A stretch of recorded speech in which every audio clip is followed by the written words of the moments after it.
Ni maaga pa lang ay simula na tayong magluto ng banana cupcake. So, yan nilagyan ko ng keso. May natira kami kagabi ng keso. Tsaka ito naman yung aking last batch.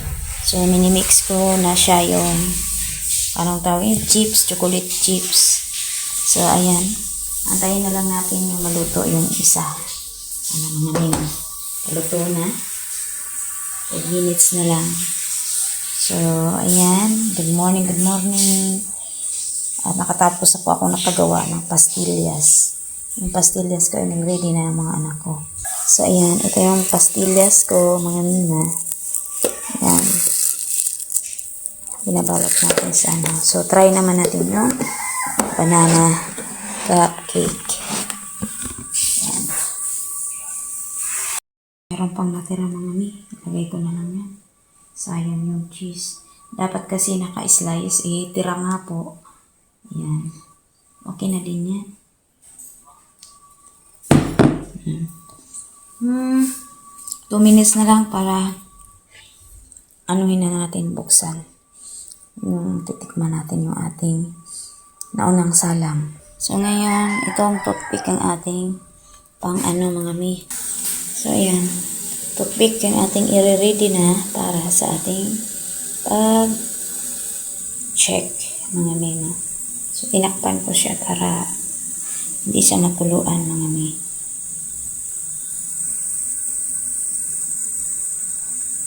Ngayon, check na natin.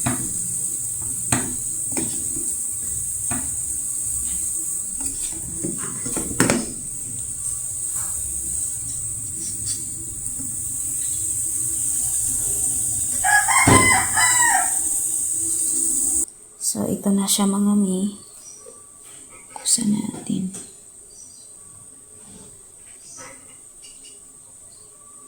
Okay na, luto na siya. Ayan. So, ngayon magsasalang tayo doon sa sumunod kasi walo-walo lang siya mga mema. So, ayan. Ihanin muna natin.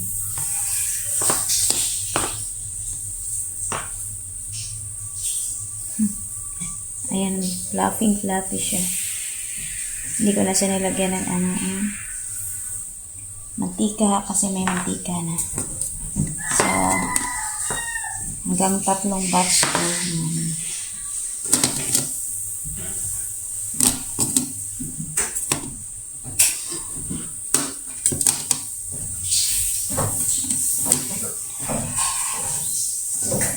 Salang natin.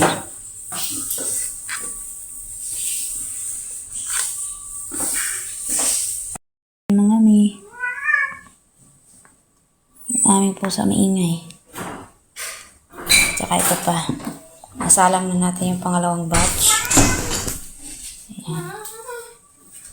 So, check natin. Ayan. Yung noong una nilagay ko sa taas yung toppings, yung chocolate chips. Kaso hindi maano.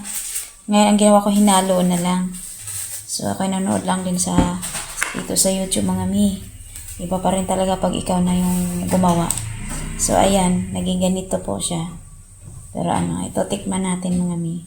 Kung anong itsura at resulta ng ating puto banana cake. Ayan, di ba? Fluffy.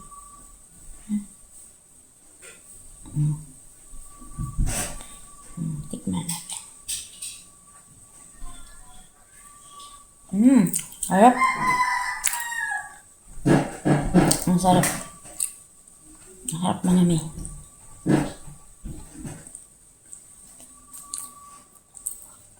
Thank you, Lord. Ang sarap. Sarap. Yan mga mi, ang sarap. Kasi, fluffy. Ang sarap. Unti lang nilagay kong chocolate chips kasi 2 tablespoon. Sarap. Sarap sa kape. Ning, sarap. Yan. Isa, busog ka na. Ibibenta, kung dala yung anak ko, mga siguro 5 piraso. 10 ang bintahan. Kung, ayun. First time niyang magtinda ngayon ng ganito. So, nasobrahan yata to sa paglagay ko kaya ganito.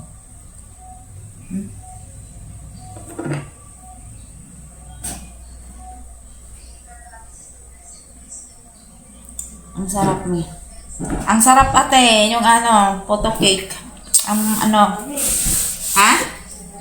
Masarap, o, tikman mo na. Kasi nung practice nung una, napanood mo sa video.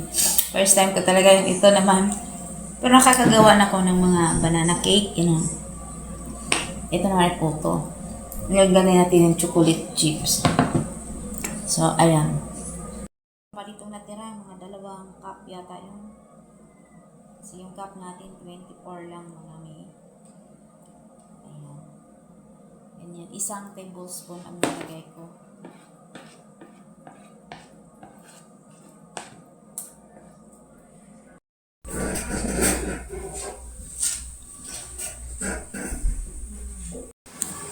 So, ito na nga po ay ating ahonin.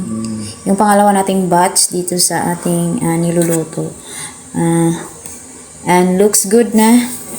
Ayan, perfect ng pagka-luto mga mima. Ito yung pangalawa na. Kaso lang, sobrahan yata ng pagkalagay ko ng laman, kaya umaapaw at umatabingi. Pero okay lang. Ayan. So, ngayon, isa lang naman natin yung sunod. Mga mima. Ito na po yung last. Kaso, may ilang piraso. Dapat 8 lang. Umabot pa ng parang 10 pala to. Kaya, ipinatong ko na lang. Ma-disform to or bali 11 pala yung natira ng mga mima. Kasi yan lang po ang ating steamer. So, ayan. Isa lang na natin mga mima. So, ito, ipadala ko sa aking anakis. Ititinda niya sa school. At yung iba, so, yun nga mga mima, yung iba, pinadala ko sa aking anak. First time po nilang magdala nito. At yung iba naman ay, tawag nun, dala din sila ng pastillas. So, ito na nga mga mima, luto na yung last batch. Ayun, pangit nga yung forma. Kainin na lang namin yung na-disform. Kasi nga, sinapaw-sapaw na natin, pinatong-patong, so dapat talaga hindi kasi pero sayang po yung gas kasi kaya pinatong ko na, pang amin na lang yung kainin na lang yung na this form so ganun pa man, ang mahalaga ay masarap, malambot siya, tapos fluffy, ayan, sakto lang yung tamis para sa akin, ewan ko lang sa ibang mga titikim nito kasi nung una kong gawa nito ay parang nasobrahan ng baking soda, yan. So, ayan. At nilagyan natin siya ng toppings nga, di ba, ng cheese, yung iba, melt, yung ginadgad at saka yung dapat hindi, pero yung tira-tira lang po kasi yan, kaya ganun. So, sasunod na lang ulit. So, ayan mga mima, yung last batch natin, kainin na natin yung mga na-disform kasi nga, pangit yung itsura. So, ito yung bebenta ko. So, bawat paggawa natin ng ganito, may natutunan tayo. Nung una, umaapaw, tapos yung pinatong ko po yung chocolate chips sa itaas, so nagbiakan, so dapat hinahalo pala. Ngayon hinalo ko na siya, ayan, kasi nilagyan ko ng toppings na cheese. At yung cheese ko kasi yung natira ko lang na ginadgad na, so tira po yun sa spaghetti kaya nilagay ko dyan. Pero maganda po yung naka-slice na sa sunod. Kumbaga habang ginagawa natin may natutunan tayo. So nung una kong gawa kasi 10 minutes na yung pagluto ko, ngayon ginawa kong 15 minutes. So maganda ang kalalabasan ngayon mga mima. Tsaka nung una kong ginawa, medyo sobra nga po ng baking soda, parang mapait siya na ewan, no? So ito masarap na at parang kulang yata asukal yung nakaraan. So ayan, na disform po yung iba pero masarap pa rin, still good, still yummy even if disform. So ayan, nagustuhan din ni Apam. Ayan na mga mema at salamat, nabenta lahat.